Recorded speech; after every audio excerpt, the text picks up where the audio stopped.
Okay, Aaron, I got a question for you when it comes to Twitter. If you're a pastor, ministry leader looking at 2023, how do you approach Twitter? What kind of strategies are you implementing, or what kind of attention are you giving to the platform? Yeah, really good question and an important one. And I'm already thinking of a few pastors that do this really well. Derwin Gray and Jay Cranda specifically. Yes. I think there's two things that you need to do before you jump back on or jump on for the first time. What are you interested in that is not related to preaching sermons and not related to pastoring your congregation? Little hint for you, it's probably something that you're known for, known by, maybe reference frequently in your sermons, analogies and topics that you tend to use as analogies or stories, and figure out what that is and plan to be talking an equal amount of time about that stuff on Twitter as your sermons.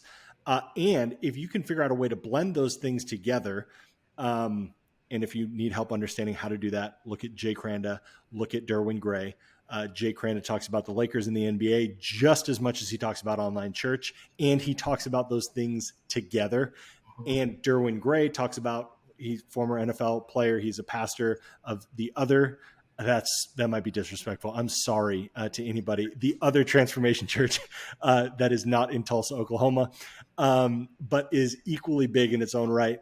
And he blends football and tweeting about football late on Saturday nights. And every single time I see a tweet from him late on Saturday night, I always think, Derwin, are you going to wake up in time to preach this sermon on Sunday? Because he's on the East Coast, so it's super late for him. But BYU, which is where he played, is something he's always tweeting about. And people connect with him, and he speaks a lot at the university to the football team and does all those things. And so there's just this beautiful blend of off the field or out of the pulpit, per se, off the field, and then into the internet. So if I were you, listening to this and you're thinking about how to strategize around Twitter, you must hold both of those topics. It can't just be all about Jesus, but you also need to talk about the stuff that other people might resonate with you on and be interacting with other people on. And then I guess probably a third prong to that approach would be figure out who your friends are on Twitter and engage with them. Derwin does this fantastically, and so does Jay Cranda. And there's probably more. Nils, I would actually ask the same thing right back at you. And let me back up and say the history of Twitter, those things aren't different. That's how Twitter has always been. I think it's only been confirmed that that's how you best function, is when you've married the topics that you want to talk about and then you talk about them. You don't just spam people, or you don't just sit there and be quiet.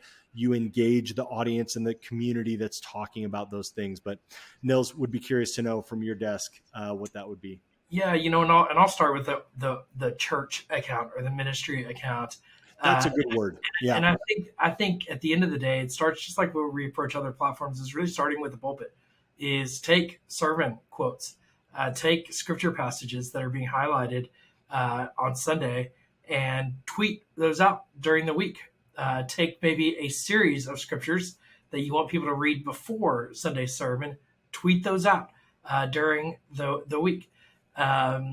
Take worship lyrics, take inspirational things that are engaging in the life of your congregation in that season, and tweet those things out. People often ask me, how often should I tweet? And it's really as much as you're able to tweet and feel good about it. And a lot of times that's 10, 12 times a day. Sometimes that's once a day. I would lean towards probably 3 to 5 times a day, but you're not going to tweet too much if it's valuable tweets. And so starting with the sermon, and then mix in other things. I think the feature. It's fun to watch Elon Musk use it. He does a lot of polls.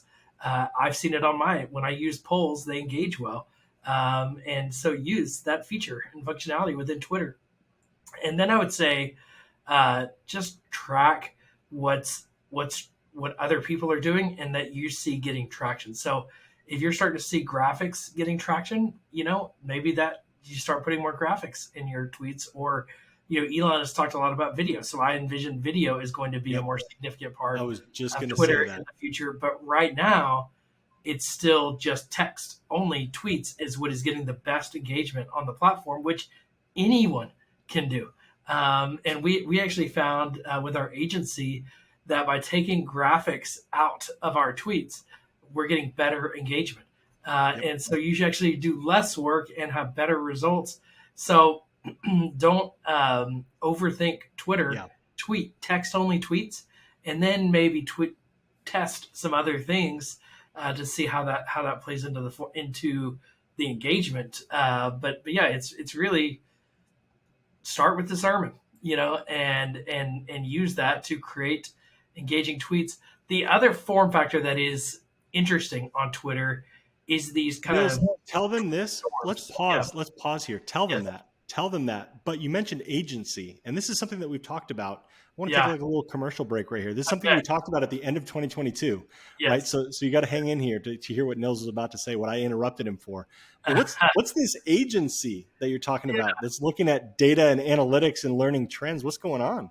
Yeah. So Amplify Social Media is the sponsor of this podcast, and it is our social media agency where we run social media for ministries. And so what I found is that as a consultant, I would work with churches and ministries and try to, implement a strategy, and they just didn't have the capacity. They didn't have the expertise to do it hands-on, or they had an intern that could help but not fully do it, and they needed some extra hands on keyboards to help them execute the strategy, execute the vision. And so, or they know what they want to do, they just couldn't do it and didn't have time to do it. So that's what we do. We have an agency. We've got over 25 employees that run social media for ministries and work with several churches where they literally give us their live stream, link to their live stream on Sundays. And then we take that and create all of their social media content turnkey for them, and then respond to comments and messages for them on their behalf as a partner and as really a part of their ministry. We don't see it as outsourcing social media. We see it as just inviting our team to be a part of theirs. And so Amplify Social Media, you can go to amplifysocial.media, check out our website, check out some of our different things. And I'd encourage you to set up a call, even if you're not sure, like, I don't know if we can afford it. I don't know, if it's right for us, just set up a call, talk to us, and we will tell you, like, what you need to do is this, not hire us. Right. What you need to do is, really empower some volunteers in this season or whatever the situation might be. And so, we love working with our ministry partners, and would love to work with you. So amplifysocial.media, if you're looking and even considering getting some help with your social media. So Aaron, back to the strategy though, the unique kind of, as I'm always looking for hacks on Twitter, the hack that seems to be working right now is tweet storms, as they call it. So it's almost like 4 tweets in one. So it's almost like, do you want to know how to get better on Twitter? And then the next tweet is, number 1, tweet more often.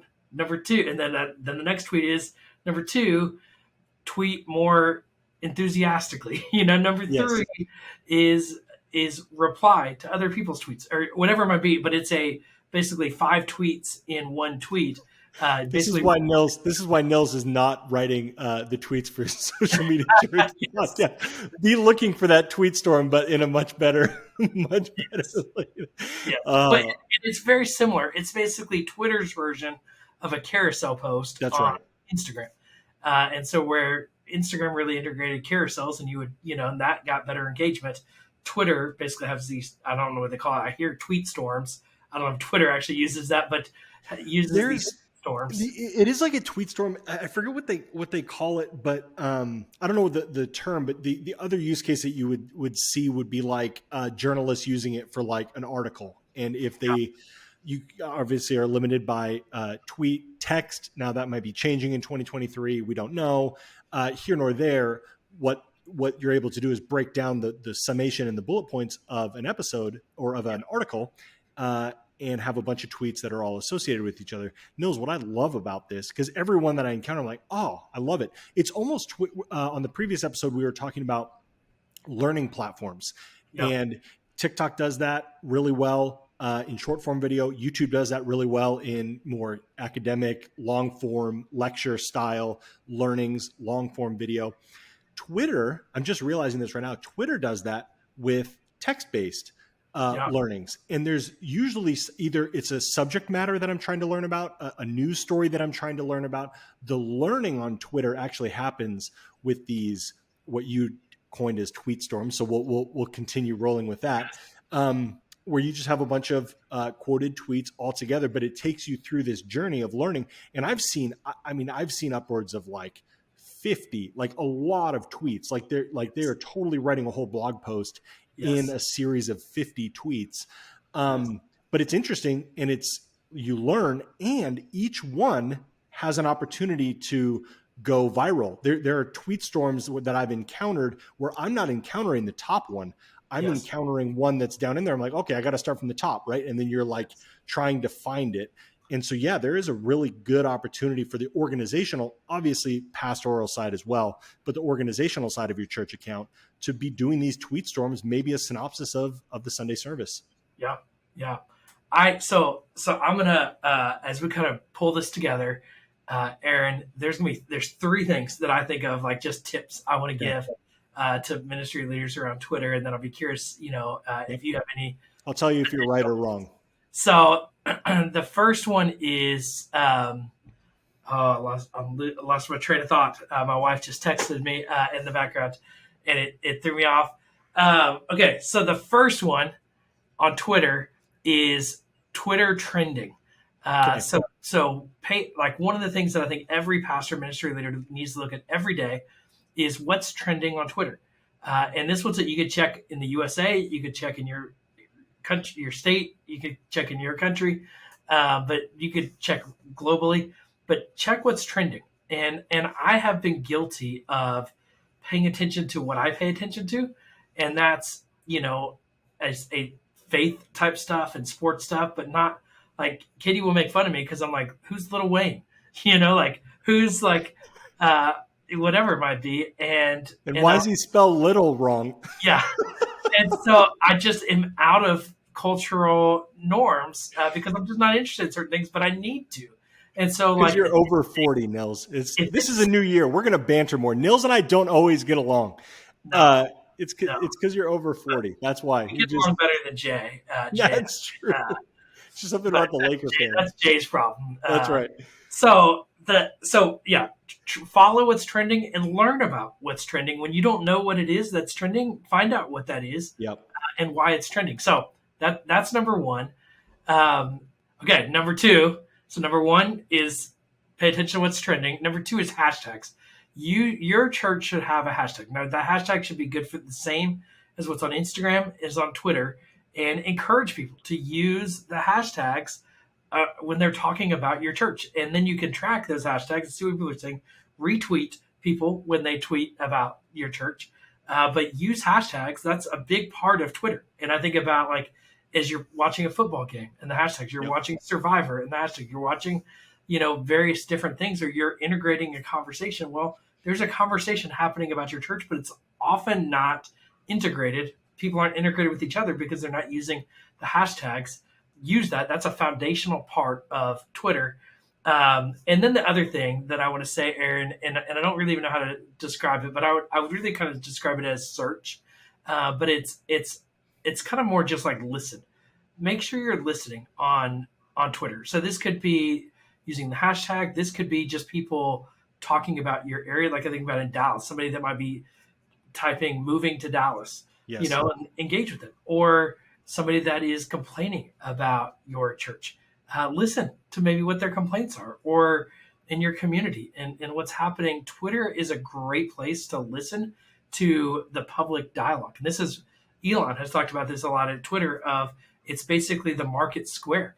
And so we have a real opportunity to not just go get our bullhorn and start blasting it in the market square, but just to listen in on the conversations that are happening in the market square. And we will be so much better prepared to reach our community because we've been listening. So don't miss the listening opportunities beyond just the engagement opportunities. So yeah, Aaron, those are my three. I'm curious if there's one or two or more that stand out to you. Or well, I definitely sign off on it. I think what you started with is really important. I mean, Twitter being a news platform, I mean, there's three of those trending tabs that I check frequently, they have a for you that might be stolen from TikTok. That's okay. They have what's trending for you. They acknowledge it. This is not for everybody. This is based on what you like, what you're interested in, which I think is actually an interesting space to be. It would help you better select who your church would follow, and don't just necessarily follow like big name pastors or other churches. Follow places and spaces in your city. And it actually will help you be integrated and know what's going on within your local area. And then obviously you have the trending there for the United States. If you live, stateside here, if you live somewhere else around the world, I'm assuming that they do it based off of what's trending with your continent or whatever country maybe. And then I obviously go to sports and I look and see what's going on in the world of sports. I literally did all three of those right now as we're talking. And I think, there's an opportunity to learn and discover, which hits on number 3. So point number 1 and point number 3 are related. And I think there's a lot of wisdom there because you're able to contribute something that's of value. And if you are a bullhorn, you're allowed to be on Twitter. You just won't be engaged with. What I love about Twitter is relevant, helpful, population agrees this is a good tweet wins on Twitter. It's like the purest form of social media. And if you're just irrelevant, you stay that way because you get no engagement and no one talks to you. And so I think Twitter can also train you. What should our church be talking about? And what do people want to hear from us? And what do people want to resonate with us? And maybe that actually sets the course for other platforms because of the natural market square, like you said, that Twitter is. So I would affirm all of those. I think listening, it's funny that you talked about it in terms of search. I also think the other thing that we should be doing is literally listening with Twitter Spaces and just see where, audio goes. I don't know if people are still on Clubhouse. I don't know if that's still a thing. It's not a thing for me. But Spaces is what I have in my day-to-day life, that I have an opportunity to listen to large forums with a select few number of people talking. I watch a lot of Oregon State football, and there's a podcast on there that actually hosts a halftime Twitter Spaces where they kind of talk about it, and then they also invite the community of the podcast to talk about it. And so there's some interesting community stuff in the Twitter Spaces that's happening. So keep your eyes there as well, or your ears. Yes. Well, I think that's great. I mean, I would say too, there are bullhorns that are good, and you miss out on some of the other opportunities of Twitter. But if it's just a place to be a bullhorn and you've got really good content to share, that's true. Or if you just need to scratch that itch and you don't need to, we're going to put this in Twitter because we're not going to put it on Instagram. Yes. If you need to do that, Twitter's your space. I love your idea though of the spaces and how to doing that at halftime at the Oregon State. I could see like a post game, Twitter Spaces on Twitter. Say post game with your church. So Sunday night you're doing a Twitter Spaces with the pastor, or Monday morning or Monday night. But I think there's so many unique opportunities as a teaching engagement platform. So lean in Twitter this year. Twitter, not dead. It's not dying right now. It might die later this year. We don't know. I'm signing off on the fact that it's not. This is going to be the most relevant social media platform. And I'm going to die on this hill, Nils, just so we have some talking points for the whole year. I'm going to die on this hill. So no matter how this is going, there's going to be a comeback.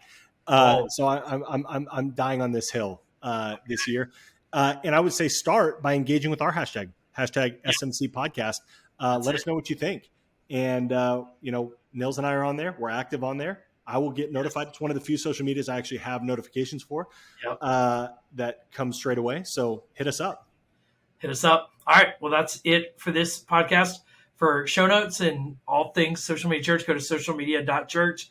Again, if you're looking for an agency to help you, Amplify Social Media is ready to be your social media marketing partner. So go to amplifysocial.media to learn more about Amplify and all the services that we provide to help your church further grow and amplify your message through social media.